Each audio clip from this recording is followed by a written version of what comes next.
Hey everybody, happy Thursday as you come in. It is Thursday, right? It's Thursday and it's cold outside. I'm here in Maryland and it's snow flurries coming down outside. So I did my best to stay warm today and I hope that you have done your best to stay warm. I hope that you are, yeah, doing your best because that's all we can do, right? That's all we can do right now. And honestly, so let me say that this is my first time going live on this Instagram channel. And that's a thing that I'm proud of myself for doing. But also, it's going to be the first time that I go live with someone else. So I'm going to go live with Dr. Etta James. Etta James. Dr. James-Etta for this book right here, All That Is Good. And let me see if I can search her. There we go. Can join us in this conversation. I think I did that right. So that she can join us in this conversation about her book, All That Is Good, which is the second book that I read this year. There you are. I did it right. Woo! Woo. I was nervous. I was nervous. Me I, too. I was just saying, I've literally never I've done a live before, but I've never added someone to it. Okay. So I was like, okay. But I feel like this is the year for doing things that we haven't done before. Yes, yes. We got to be prepared and just try it anyway. Absolutely. So hi. Hi, it is so nice to see your face. Yeah. We've been chatting and so forth. So I don't know. I guess we should tell people how we got here, maybe. I don't know. Yes. And so, because I've been thinking about that too. And so I want to share this because this is the common thread. So shout out to Mama Yes, Coco. I yes, hope you can tag yes, her in this yes. because it was through you posting about her book Uh, and having read it that then I was like, hey, I read it too, yes, yes, absolutely. Yes. So read that book. I love Mama Coco, Sister Mama Coco, Dr. Coco. Mama Coco for Yeah, the second. Look, maybe we can get her in on one of these and we can talk about her book. Hello. I like how you're thinking. I like how you're thinking. Yeah, her book was one of my pleasure reads Okay. doing these different reading challenges, right? So Hmm. with a 21-minute read and then moved to 23. And then as the world kept changing, got to that like, let me do something, let me read for myself. And Dr. Coco is just Sister Mama Auntie Dr. Yes, Coco. she is all of that. Brilliant, All of that. brilliant. Look, Yeah. I have a bracelet. Look, I was able to get one of the bracelets. So Oh, shout out going, baby. have you been to her cafe yet? Not yet. Okay. We And have to see. keyword yet, because that is definitely a destination point of mine that I want to go and just bask in Yeah, all of that. Hope yeah, that she will be there. And yeah, so I that is on my yeah, list, definitely. yeah. So we have to see if we can do like a what is it, face to face in real life one, because I'm in Baltimore where the place is. So Okay. And it seemed like there was something that gave me the indication that you were in the DC, Maryland area, mhm. but I wasn't sure. So I'm glad that you cleared that up, that you're in Baltimore. So yes, that is on my list. Yes. And thank you, one, for your book. Mhm. I wrote down notes for myself because sometimes I get so excited that like I forget stuff. So if you see me looking down, I'm looking at my notes. The book felt like my favorite soup. Oh, It wow. felt soothing and medicinal at the same time. Soothing and medicinal. Medicinal at the same time. Okay. Yeah. I felt like it talked to the mother Mhm. in me. It talked to the educator.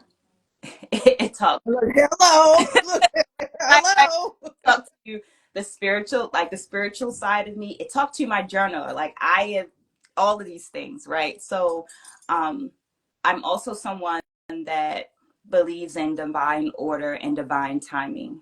So the book came, even though it just kind of like boom, boom, boom, boom, boom. I posted something and these things, it came, I feel like it came into my life as I was deciding things for myself.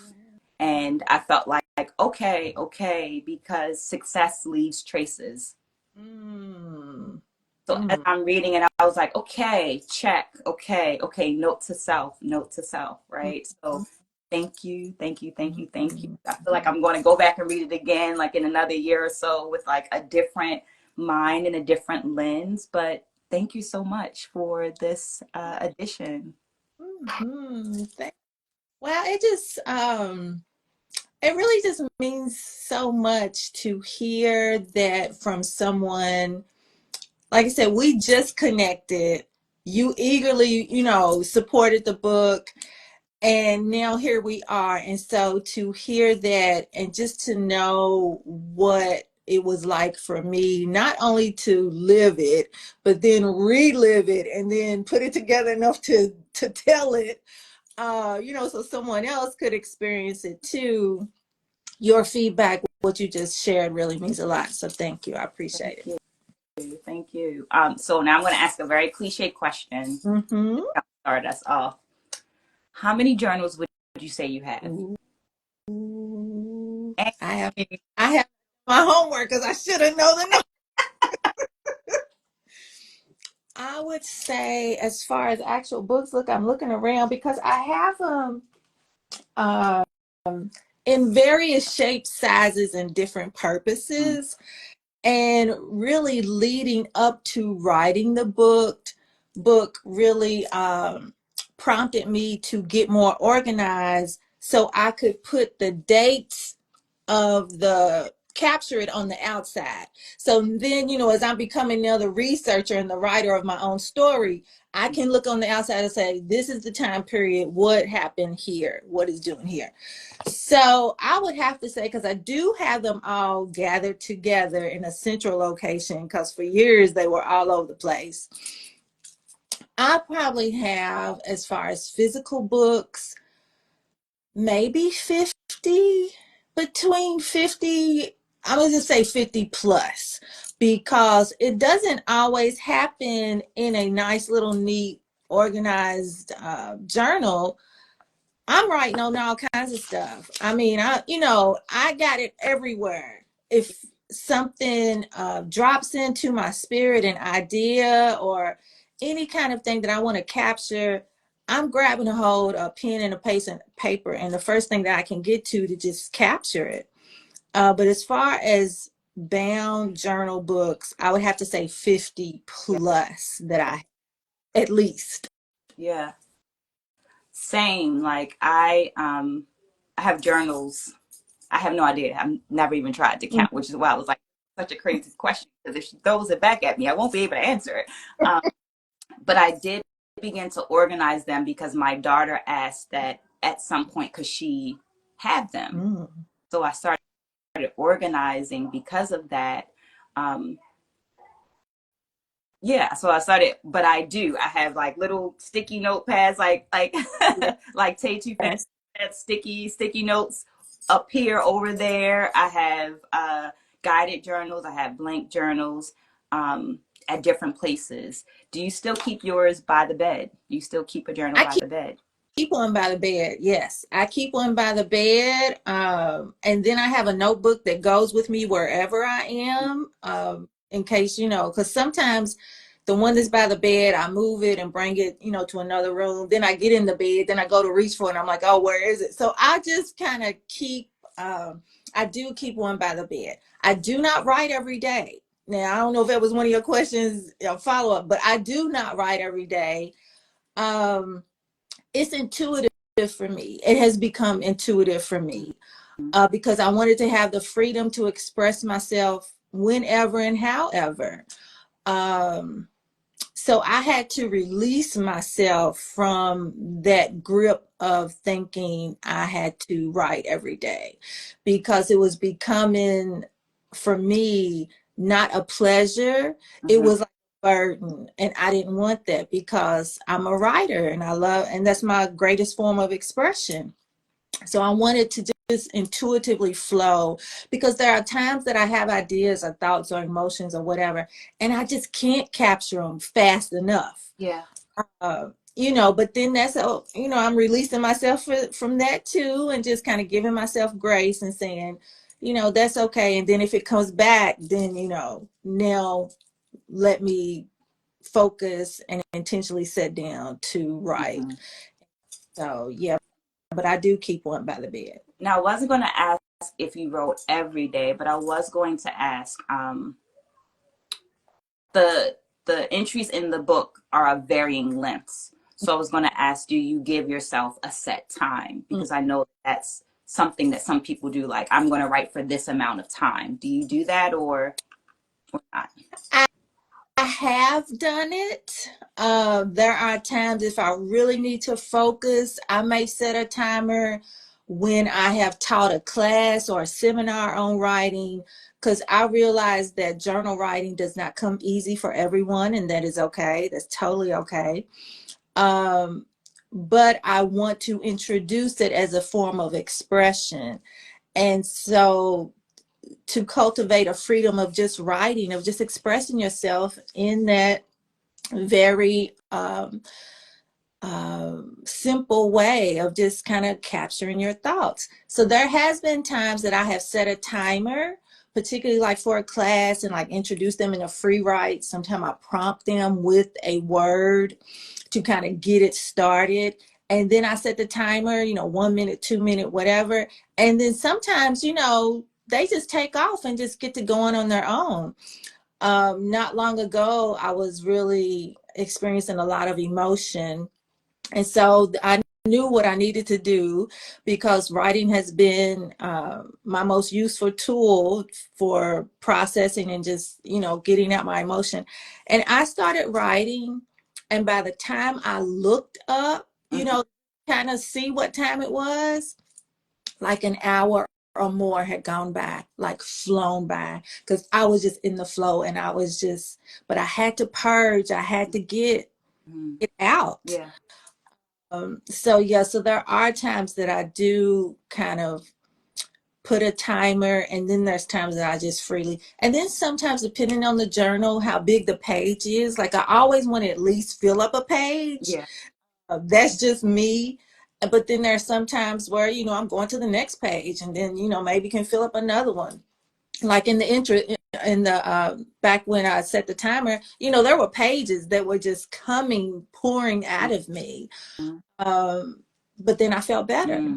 you know, because I had to get it out. Yeah. That feeling better um, made me think of, I don't know if I shared this with you, but my MFA centered on writing and movement as therapeutic tools Okay. because of that very thing, right? Like feeling better Mhm. after you write. And because I had that journal collection, of a good portion of my thesis came from my actual journal entries, which is another reason why I felt like, oh wow, like this this is a kindred spirit right here. Spirit right here. Um, and another thing that came to mind as you were talking, you mentioned assigning writing in your classes. So, educator mind, when you assign writing for your students, how do you grade it? Or do you do you grade it? Is it a, yeah.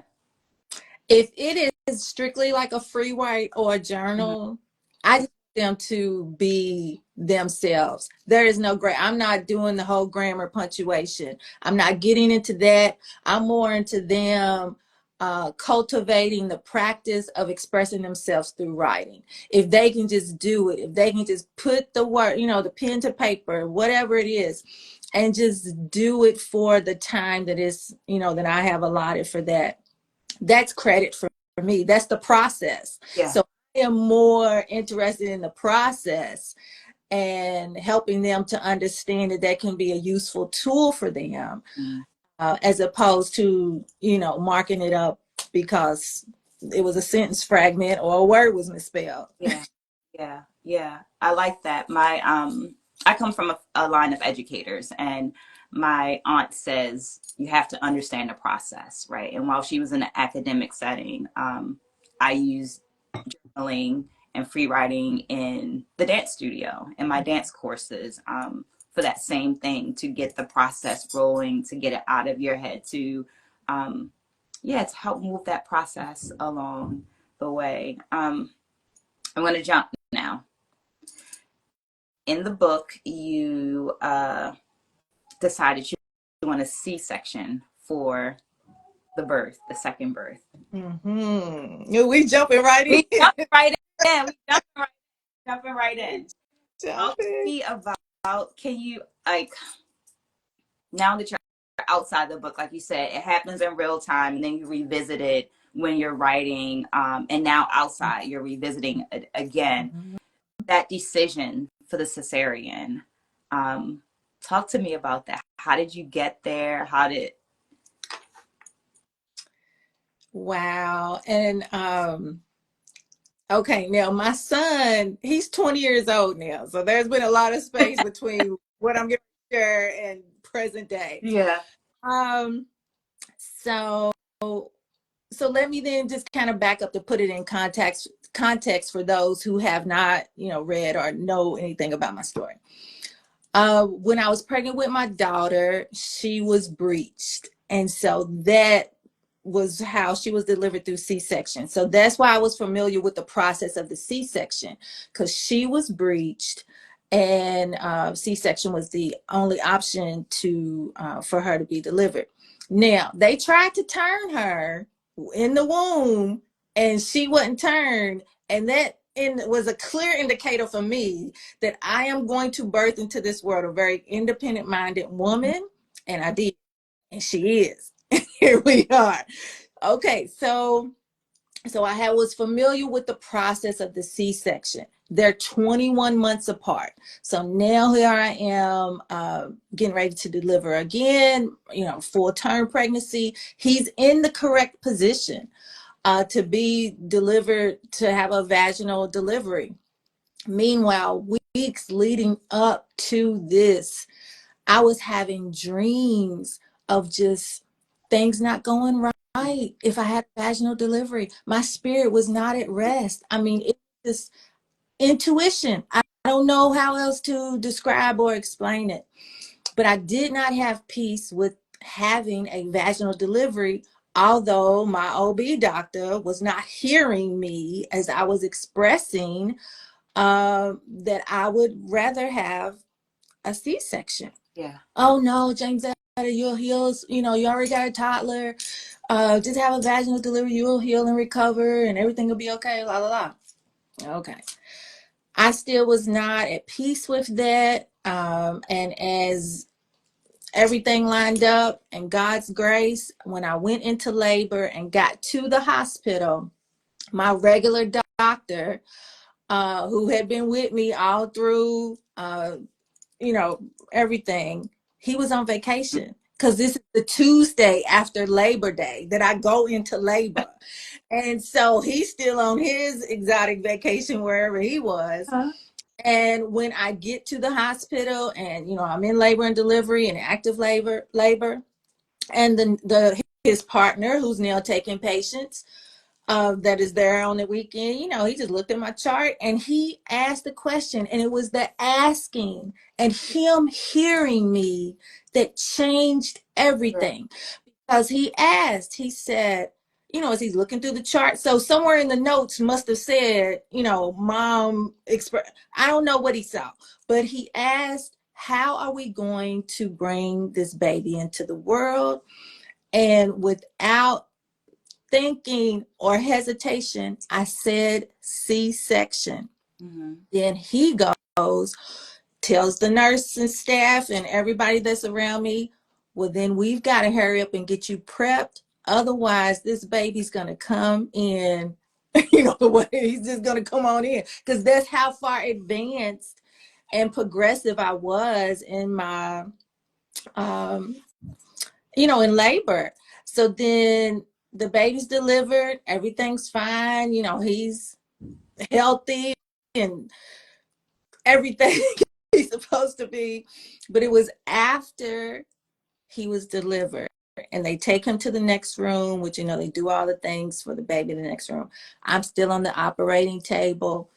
And there was an immediate shift in energy that I was aware of, even in the state of, having a C-section and all of that. The drape is up, just the whole thing.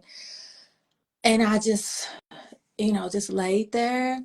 But again, being familiar with the process, having already had one prior, I just was thinking to myself, I looked over at the clock and I was like, why is it in my head? I was like, why is it taking so long? Because they're still working on me. I'm trying to be put back together, because the baby has been delivered.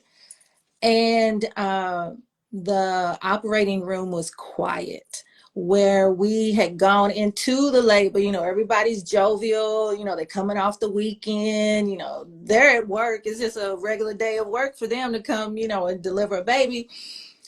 They're talking about their weekend. They got the jazz playing, I got everything, they got the whole room set. But after my son was delivered, then the room went quiet. And all you could hear was just the machines, the oxygen, all the things. And I could not figure out what it was or what had happened. And so finally, the doctor, the same doctor that had asked me the question going into labor and delivery, he finally comes and he sits up by my head because, I can't move or anything. And he had his surgical mask on. And he explained to me that they ran into two issues. That is why it took so long. Because at this time, they are stitching me up, and prepping me for recovery. So he then comes and sits by my head and he says, the first issue, he said, the baby, and I tell my son this, and he's like, Mom, he said, the baby had pushed up against your bladder. He had nowhere else to go. Now, my son right now is like 6'3", 6'4". And like I said, he's 20 years old. He was 21 inches long.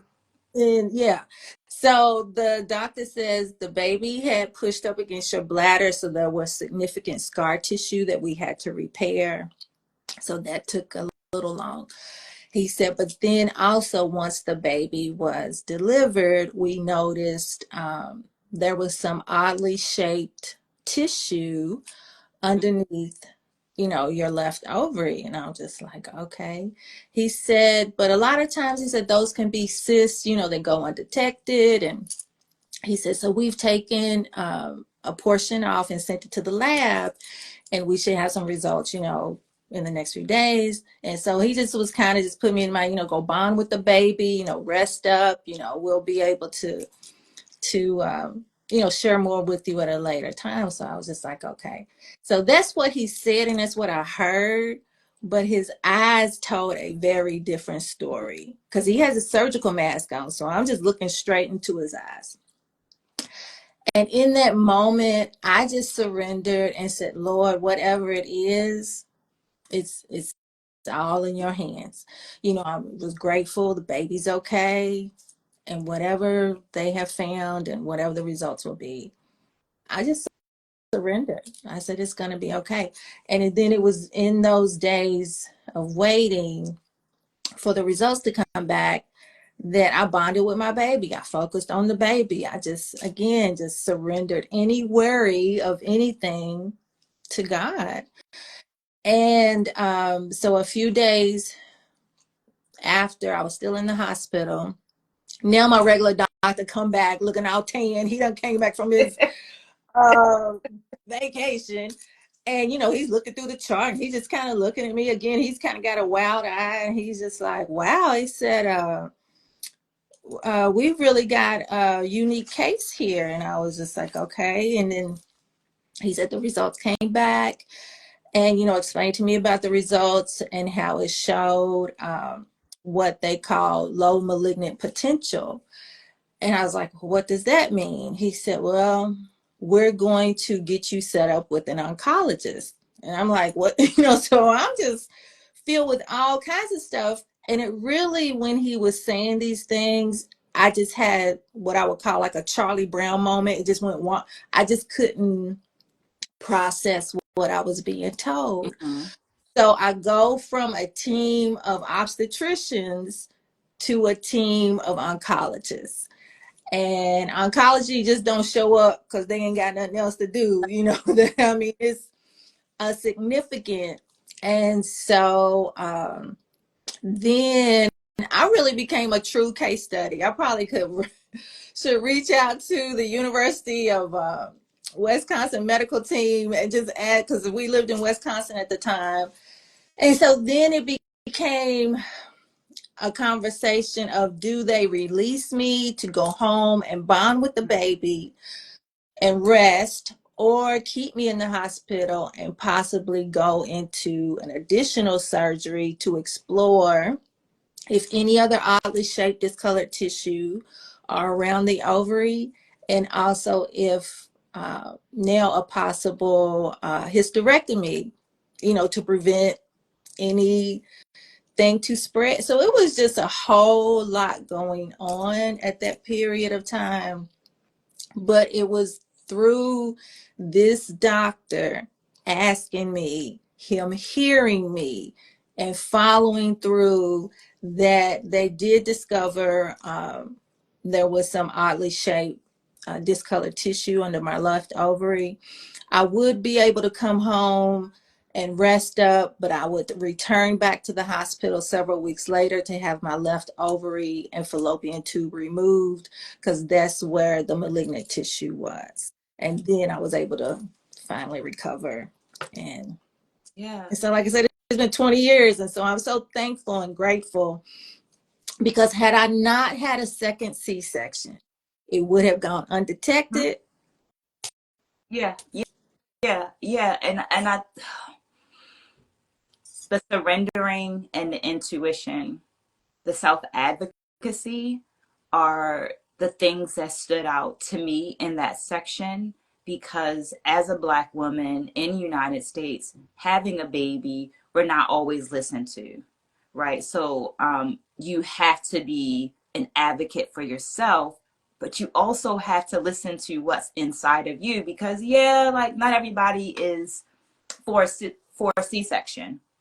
And at this time, though, in this case, it was so necessary. It uncovered. I mean, I feel like it's your story. It feels like it is through that process and through that surrendering, it's through that listening to your intuition, that this other thing is uncovered, and you can then deal with it. You can then grow through and heal through it. So that, yeah, that's the stood out to me a whole lot in the book. Yes. And I was in school at the time. I mean, I was a student working on my undergraduate degree, in addition to, because I got pregnant with my son when I was just started school. So all of these things were happening around that time. But by the grace of God, grace. So I'm still jumping in, right? I'm looking at my notes on page 110.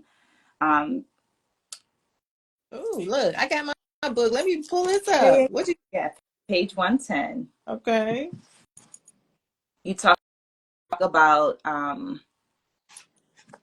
shift taking place in your relationship as you're pursuing your master's degree. So you're a mom, you're a wife, you're pursuing your degrees and having babies, and then you notice that there's this shift. So I was intrigued by this because I am also somebody that went back to school when I had one of those shifts in my relationship to my husband at the time. And you talked about being fulfilled in the classroom. Mm-hmm. Yeah. And I wanted you to talk about that sense of fulfillment because sometimes as mothers, it is believed that our children are our world, not a portion of our world. Um, and it can be, people can put shame on us Mhm. finding joy and fulfillment somewhere else. So I just wanted you to speak to the joy that you are finding in the process of going to school and pursuing your education. Ooh, that is a very good question. So again, for the purpose of context, my entire K through 12 experience, I was labeled the at-risk student. So I scored low, barely made it, didn't apply myself, couldn't focus, all the things. So because of that experience in my K through 12, I never gave college. It was not on my radar. Didn't want to do it, didn't feel I could do it. Um, Due to how poorly I was doing academically in my K through 12. But then, I would have a college experience where then I would earn my associate's degree.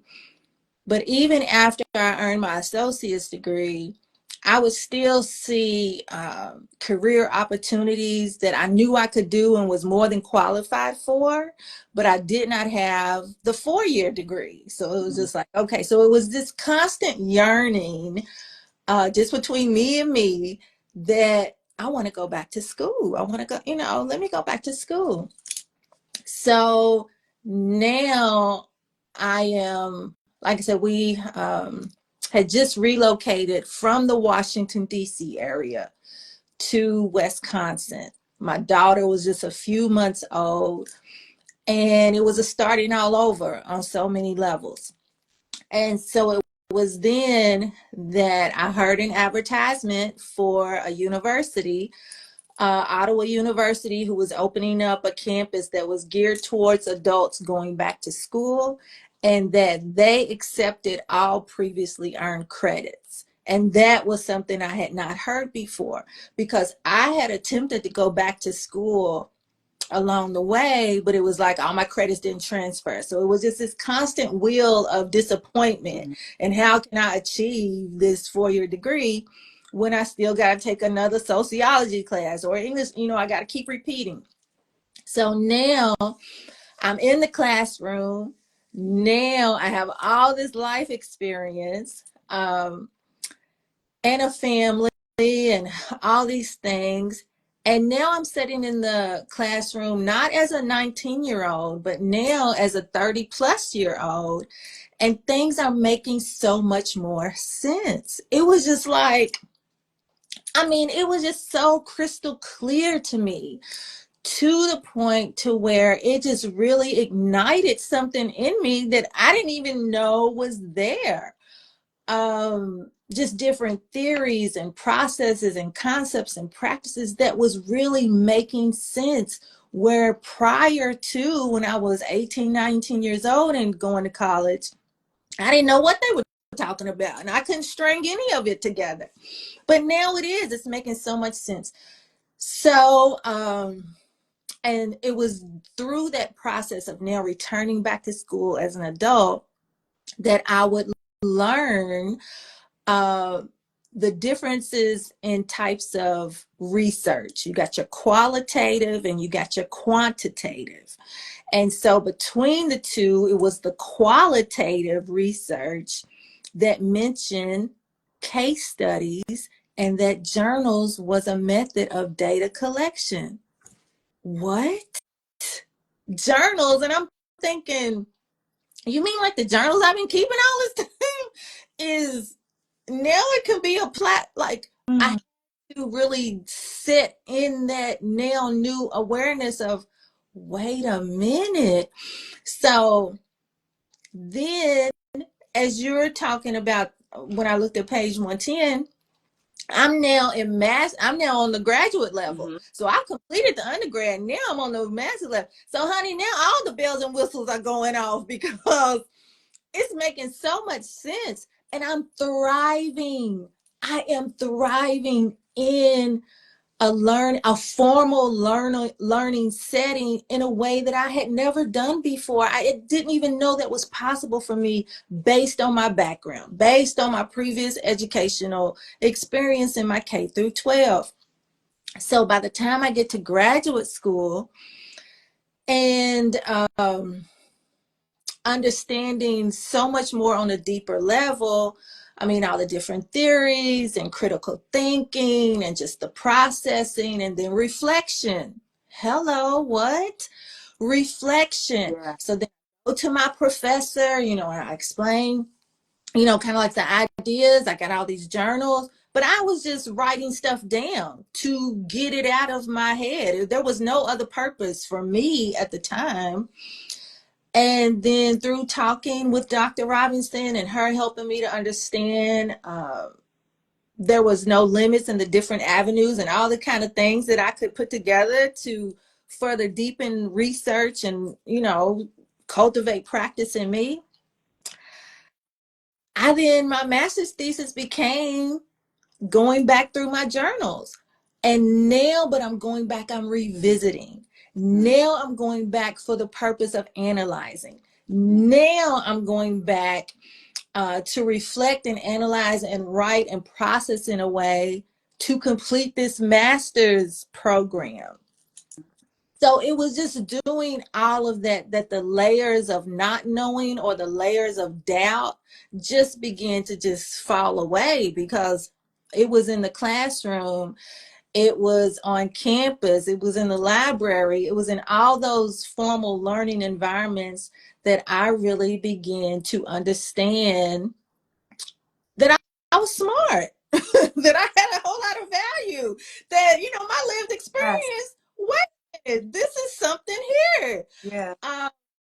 So that was when the shift, I mean, I still, I couldn't articulate it, couldn't really talk to a whole lot of people about it because they, kind of looking like, okay, what? Mhm. Um, but that is exactly, so then to come home and my home life was so disconnected from what I was understanding and learning in the classroom that I chose in that moment because I was in survival mode. And so I had to recognize that I chose during that time to just put on, honey, the rose colored glasses and to focus on my children and to focus on school. And that's where I just put my energy there. And just continue to write in my journal, continue to, focus on my faith and continue to just move forward. And again, surrender. Because I was like, okay, Lord, here we are. Um, so yeah. Look, I'm looking back on, so I see exactly what you're talking about. Because I say, let me see. Okay, the Master of Education program challenged my thinking in new ways. Deep discussions about complex global issues prompted me to think outside the box, both uncomfortable and liberating. But I couldn't articulate the shift that took place in my mind. It felt like something was happening to me and through me all at the same time. Yeah. Yeah. Yeah. You you mentioned a couple of things about journaling, data collection, reflection, analysis, and lived experience. And I'm going to put a pin in that because through this entire process of you going to school and living in these different points in the world, your relationship with your family members are changing and so forth. But your great grandmother, yes, Great, your great great grandmother grandmother. Yeah. has been a consistent, right? Well, I'm saying right to you, of course, has been that consistent point, place, spirit, energy, connection for you. Um, and then she becomes a part of the eternal, right? Um, Yes. Into the April of 2002. mm. And you are very transparent about the challenge that you go through in the process of grieving. that. So my question to you would be, now that you've had some time, I don't think that there's any numerical value that we can place on mourning, sorrow, grief, or any of those things. So just time. Now that you've had some time, what advice would you give to someone that is losing that maternal connection? Because you to give context, your mom is alive, but your great grandmother is seems to be the heartstring, the soul string to you. My great grandparents, Mama Pauline and Daddy Boots. Look, I'll call both of them. Gotta keep daddy boots in there too. Yes, they were the best things that ever happened to me. The absolute best. Um, but it's not just me. They were the heartstrings for the entire family. They were the foundation. They were the safety. They were the security. They were the love and the protection. And so, yes, Mama Pauline, she was that safe place, that nurturing place. Because my mother did not raise me. My biological mother did not raise me. And she moved to a different state. So Mama Pauline and Daddy Boots, my great grandparents, became my parents. They were Mama and Daddy, to me and so many of the others. So when Mama Pauline made her transition, it just shattered everything for so many. Yet here we are, here I am, because it was on the heels of Mama Pauline and her passing that I then discovered I was pregnant with my daughter. So, I mean, where do I sit in grief and joy? All of it and all at the same time. Uh, So again, just the process, because you can't have joy without the pain. You can't have the sorrow then without, the joy.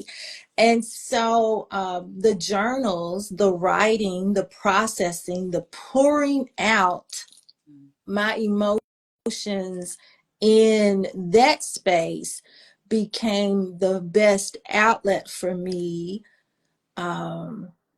To grieve, to acknowledge, to share, in addition to therapy. None of this I could have done without a professional to just kind of just help me to understand me, because that's really what I've always craved and just wanted. Because growing up, I knew I sat in a space that was different than some of the relatives that were around me. My difference was my mama wasn't around me on a regular basis. I would see her, holiday and on occasion, but the day to day, she was not there. So it has always been important for me as I have gotten older, and then especially once I had my own children, was to just understand me on a deeper level. Just even coming back to sitting in the classroom and just, having this new awareness, like, what? I know this. I can make this make sense for me. I understand this. I can make it connect to something I've already experienced, and I can really pinpoint when I experience it because I got the journal that'll tell you. Yeah. um, so yeah, so grief for me, because now my biological mother, has made her transition. So I now sit in a space of having both maternal figures not physically here. Yet through my openness to receive and to work on my own healing, I understand very clearly that they never left. They are always here with me and within me. and being able to acknowledge them and still receive the messaging, that they send me, brings me a lot of comfort. Doesn't mean I don't cry. Doesn't mean I don't get sad. Doesn't mean I still don't long to just wrap my arms around both of them. Yet their life has really enhanced my life and allowed me to still be here for my own children, to be the bridge. Because see, my children, like I said, my daughter was born after my great grandmother had passed away. And then even though they knew their grandmother, they still could kind of see some differences. Why ain't grandma Cookie, here all the time? Or, are looking at us as they've gotten older and seeing how our relationship was disjointed and dysfunctional, on so many levels. Yet they have been able, my children, now that they're young adults, to witness me in a place of healing, to witness me in a place of acceptance, to see me more joyful here lately as opposed to not, early on, because I was so overwhelmed with so many things and felt like I really didn't have a lot of avenues and areas and things to hold on to or to help me. But now I have a lot of tools, and that's important because I'm bridging for them, um, the importance of the ancestors and all that was important for me. I still sit here and now I have to pour it into them, so they can understand and really hold that valuable place of importance, because there will be a time that I won't be physically here. Um, and you mentioned earlier about your daughter asking you something about your journals, because I've already talked to my daughter. When I'm not physically here, honey, I'm journals gonna live on. So open up the library, put them in a museum. Look, I'm already whatever it is. Right. Let my great grandchildren see and read and know what life I lived from my perspective in my words. Um, so yeah, I don't know if that answered your question, but Mama Pauline was so significant to me that she was just my everything, the foundation. I mean, her kindness, her compassion, her openness, her intellect. This is a woman who did not get past the 8th grade. Her and my great grandfather maybe combined had an 8th grade education, maybe. They were sharecroppers. They got married young, they had a family young, and then here comes all the other generations. But she was my anchor. She was the foundation and my safety that protected me at all costs and just made sure that I was okay. And I'm so grateful. Yeah. No, you definitely answered the question. I feel like your story speaks to the other truths that exist in the world, right? There can be this as an option, and there can also be this. You can graduate from, you can do really great in K through 12 and go on to college and da da da da da. And you can also do this. You can have this type of family. You can also do this. So even when in relation to grieving, you said, I still cry at times, right? Like it doesn't mean that I'm never going to cry again. It doesn't mean that I won't be okay. Life is dynamic. It has its up and downs. And I really feel like journaling, as you said, helps you to navigate those ups and downs, because of the fact that you are been able to reflect, right? You're able to go back and look at stories and see, have I done this before? How did it turn out? Right? How did that? And Right. so I am called to the lived experience, the qualitative data aspect of it, because there are times where we don't validate our lived experience, don't include us as a source, don't it? But through journaling, through this qualitative data collection, um, yeah, your lived experience matters, your comments matter, your feedback matters. Um, so can see it on the even in that academic realm. But I wanted you to talk more about journaling as a for the average person. Like, um, why is it why is it beneficial? How is it helpful? And definitely use your own examples. But I feel like even now in the scholarly world of Dr. James-Etta, like some information on that too, because it's something that I appreciate. Um, but yeah, what are your thoughts? What are your things? Yeah, because when I share about my journaling and just how long I've done it and just how beneficial it has been for me, there are a lot of times that I get a lot of resistance. Mm. You know, even when I have some clients that, want to work with me and try to examine some things, all of my classes focus on some sort of journal writing and reflection. I mean, I'm prompting in the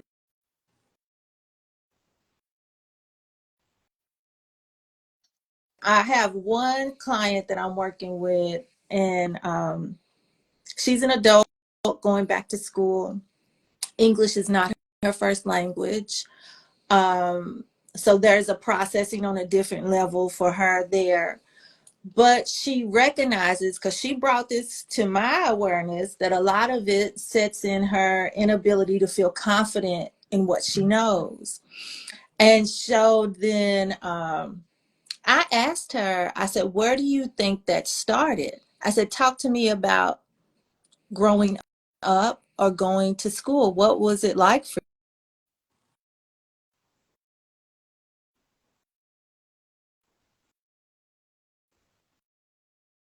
Uh-oh, I can't hear you. Mhm. you? Yeah. And so then she started sharing with me about different things in her childhood, going back over some things and some experiences she had in the classroom and what it was like for her and her inability to feel confident, being made to feel shamed if she gave a wrong answer and those kind of things. So then she started to kind of understand as she looked back over her life that this is the seed that was planted, Mhm.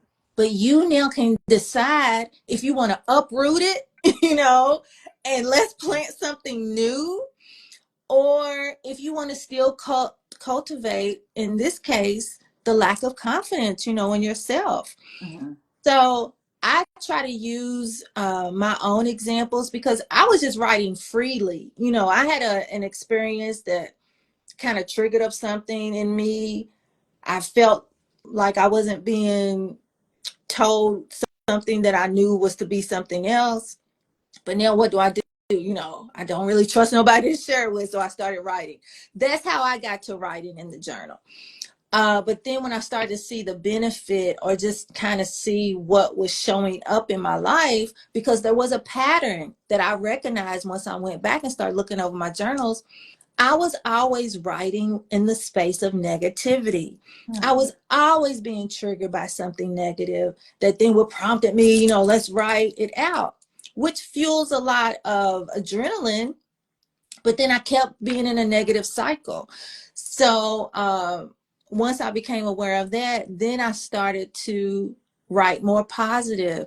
And when I couldn't really, when it was hard, because when you're in a space, when you're comfortable and doing something for so long, when you now trying to adopt and do something else, it feels awkward and weird. And I don't know if I should say this or write this or believe this.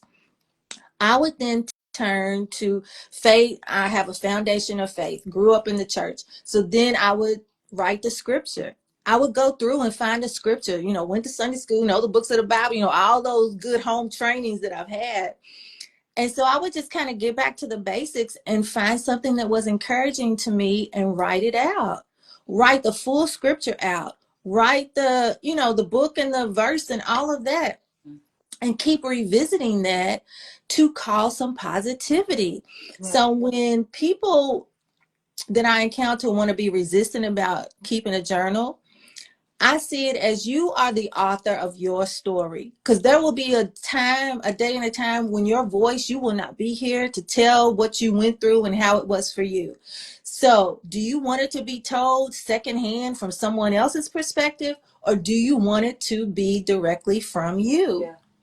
And it's when I kind of pose it where people kind of can see, because a lot of people are walking around don't understand how valuable their experiences are. I just their existence, is worthy of capturing. This is your life. Yeah. Capture those bits and pieces of data on Yeah. yourself, and it's okay because you can't get it wrong. It's just between you and the journal, and it's for the benefit of you. Yeah. Uh, so I just try to bring it down to that understanding to kind of get people to think like, oh, okay, because there's nothing to be afraid of. Yeah. Nothing to be afraid of. Now, do I have experiences that I wrote about that I care not to relive or visit? Yes. So I ain't going back there and I'm not reliving or visiting. Been there, done that, is gone.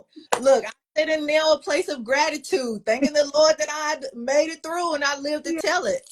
Yeah. Yeah.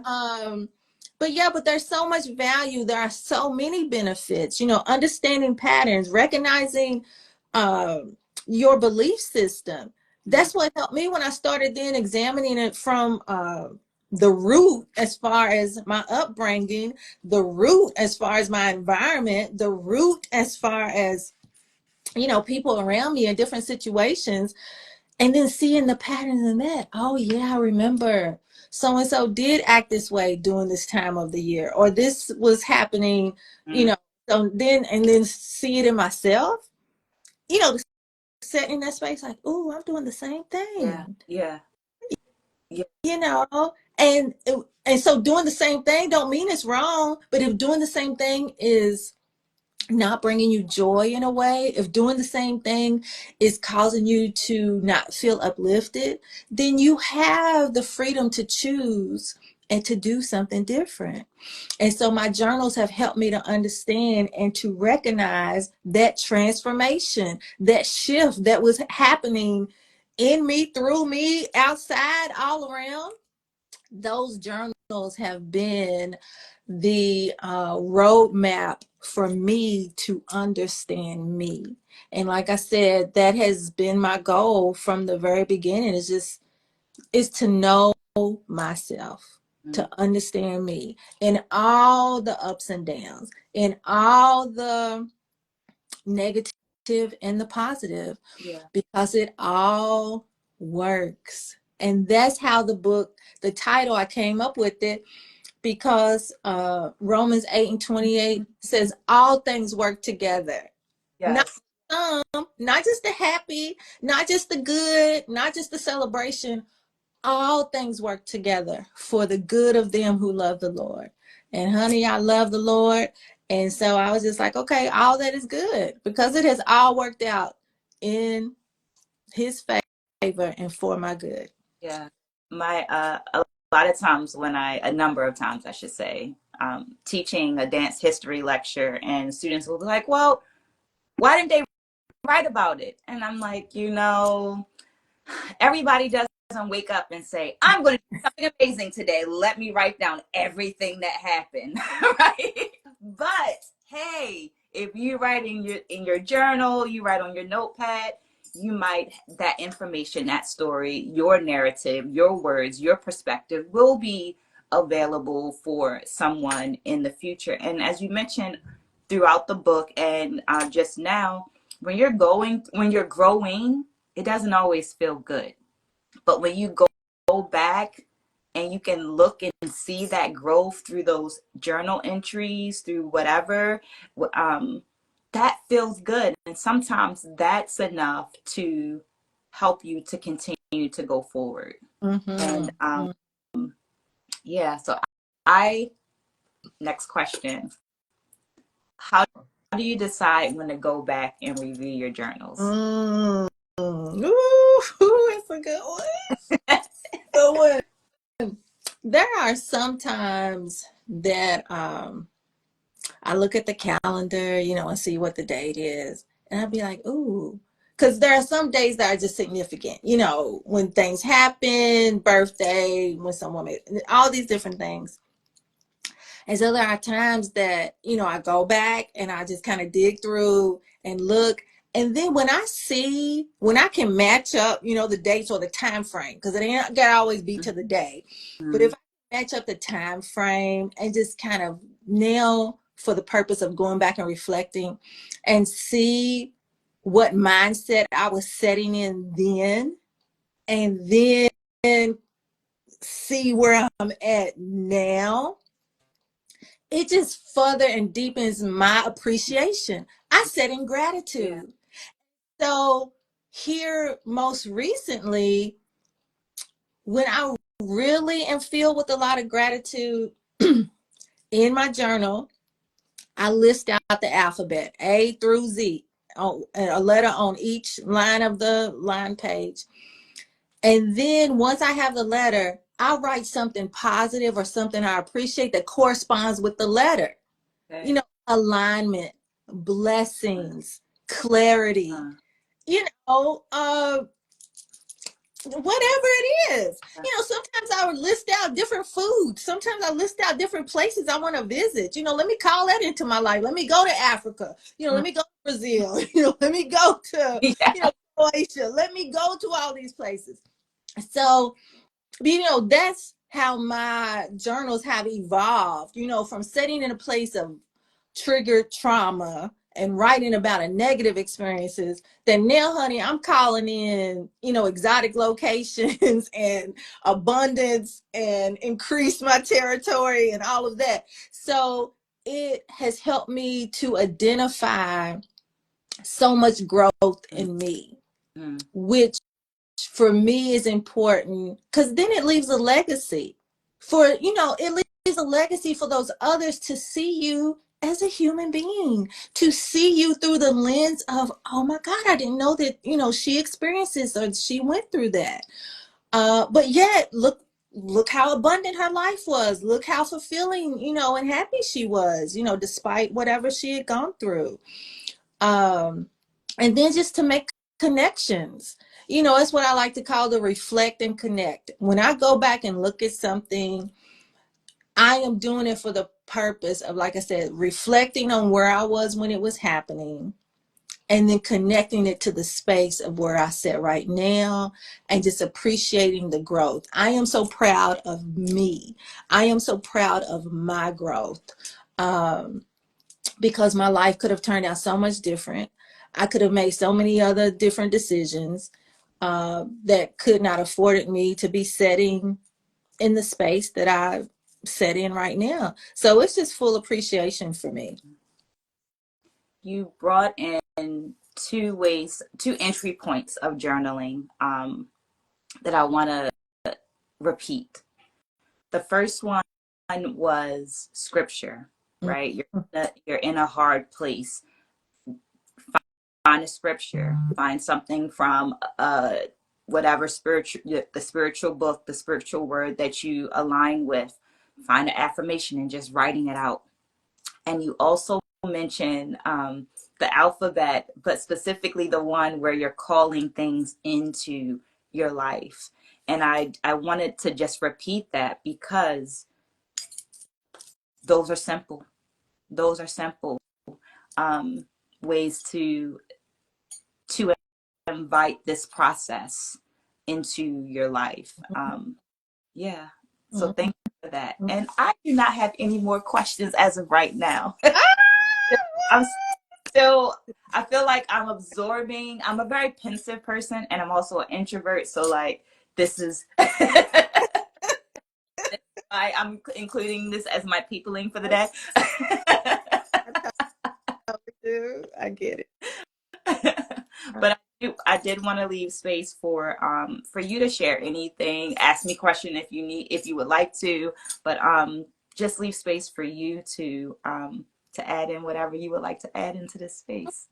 Hey, well, thank you for that. I want to ask you about your journaling journey Okay. because I know that you have some journal Mhm. books, some I do. prompts. journal books. So can you talk a little more about that since we're in real time? Sure. Similar to your entry point into journaling, I was introduced to journaling by my mother at a Mhm. very young age. She worked as a coach and a therapist, and in her very Southern Black mother way was like, you need to get yourself straight before you open up your mouth, and you might want to go write it down. So, so I was like, received. And I started writing then, just this is intense to me. Mm, Um, and I'm going to write down what I want to say to her before I go to say it. And I immediately noticed that once I wrote it down, the it seemed a little easier. Things mm, seemed a little mm, lighter. And I just carried it on throughout my life. Sometimes I wrote every day, and sometimes I wrote once a month, and sometimes I wrote once a year. Um, so whatever spirit called me to do at that time. And when I was figuring out what I wanted to do for my MFA thesis, I was like, well, what's important to me? How mhm, have I gotten to, I'm coming to this graduate studies as a woman going through a divorce with 4 children that is in her 30s. What's important to me? What has allowed me to get to this spot? Journaling mhm, and movement. mhm, And similar to what you mentioned in finding scripture, I noticed that in hard times, I went to scripture and I went to affirmations to help ease me through the thing, or to say, oh, look, they said this. I see that in my life too. So mhm. as I'm coming into this portion of my life, I was like, if it worked for me, it might work for the community too. So let me bring these things in. And I started designing guided journals to celebrate the strength, the resilience, the beauty of Black women. And I am someone that free writes, but as you mentioned, that resistance or that initial step into journaling, sometimes people need the prompt. So I wanted to do guided journals just to offer that initial support. And thank you for being one of my supporters. Yes, yes, Yours will be arriving in the mail soon. And thank those you. that are listening, you can click on the link in the bio and get yourself a copy as well. If I had one closer to me, I'd do like the whole promo. Yeah. But there's a journal. It's beautiful in my hand right now. I look forward to getting mine. I really do. I was excited to see the campaign and to support the campaign, that you're doing. And I was just like, yeah, I need this. I need to add this to my collection. Yes. Do you have any books coming out soon that I can add to my collection? So, well, okay, also link in the bio, whatever it is. Look, just go to the bio and hit the link, and then it's going to take you where to go. But in that space, I have I guess like a digital kind of store. You can purchase the book, and when you purchase the book, you will be purchasing it directly from me because I'm getting some new copies in, Mhm. and I'll autograph it and and send it back and all that. So there's a way that you can order it from there. And then I have created some digital downloads that are prompts that will help you to reflect and connect. So some of I have a bundle that I'm offering, and in that bundle you get to understand yourself on the personal level. So you get to, prompt and kind of set and design your life, by looking over your experiences, or even considering and thinking about moving forward, how you want your life to be. I give you some prompts to kind of guide you with that. And then also to connect with the workspace, in a professional setting. Because a lot of times there are things that are happening on the job or in a work environment that are patterns of dysfunction or toxicity Mhm. that if you keep a written journal, that's data collection. So here now you're being prompted to start this data on the job if there's an issue that you want to provide or help seek out a solution for. So I have some prompts to help you in that space too. And then I was born a genealogist, I like to say, because I was born in and raised in a multi-generational household. So I had my great grandparents, I had my grandmother, I had my aunts, my uncles, and extended family. Mm-hmm. So researching my family roots is very important for me. That's a passion for me in addition to writing in my journal. So the bundle also includes ways that you can tap into your personal history through genealogy, just through those basic kind of prompts of understanding where you come from. Physically, how did your family come to be where you currently rest and reside in, and kind of being prompted to look outside yourself and to examine the roots of your family, to understand your personal history from that family lens. Then I have some free digital downloads that are simply called like Reflect and Connect. I have some that are targeted and tailored to women. I have some that are framed around those who are educators. Since I'm an educator, you're an educator, so there are some things that we need to be prompted to think about as we are doing the work that we do, and just some tips about how to cultivate awareness as it is framed around education, because that is a lot of the work that I do too, on a global perspective, and then culturally responsive teaching and all the things, look, that they don't want us to talk about, but we need to talk about because we ain't going nowhere and you can't erase us. Okay, let me come back to look. Yeah, no, no.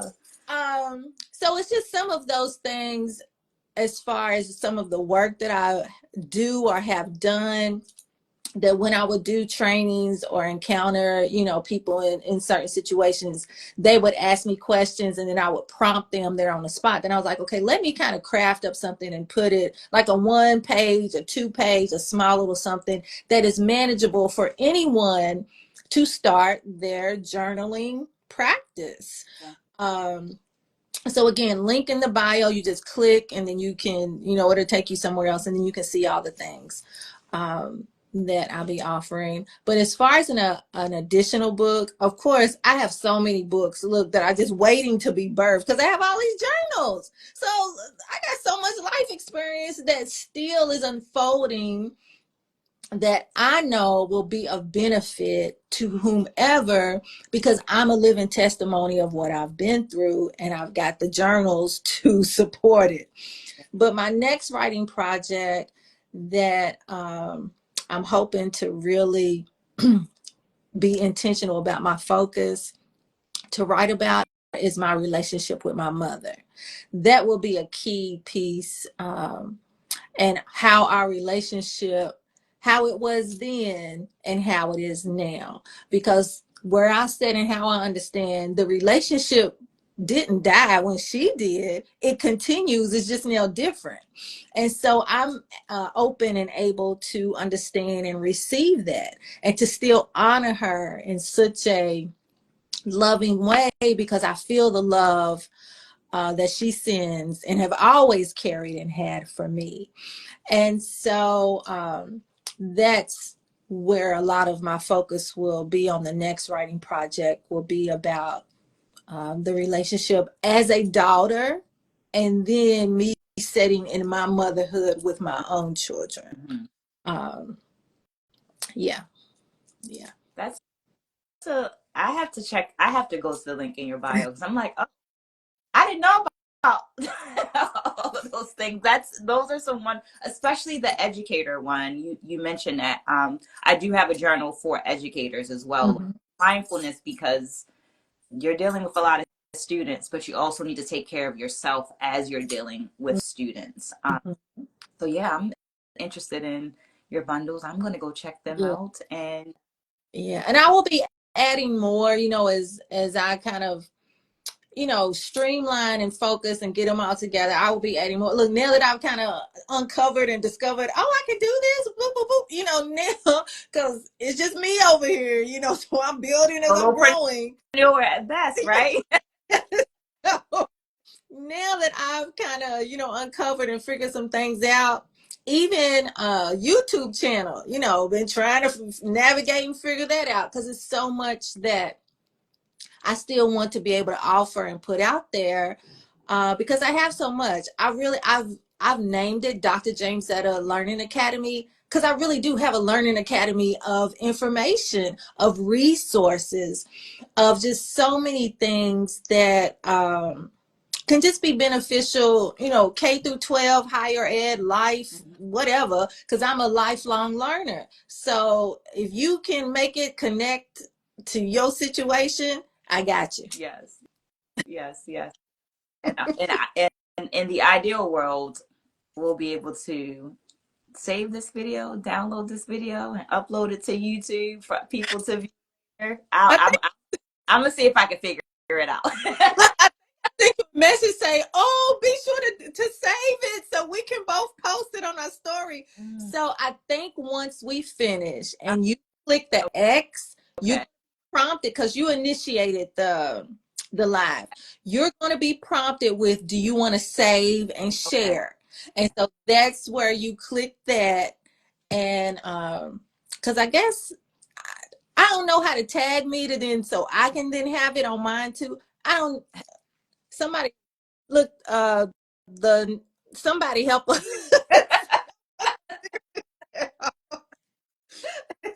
Somebody help us, yes, Yeah. because we're going to treat it like Shakespeare's first draft of Romeo and There you Juliet. We're going to do it go. again.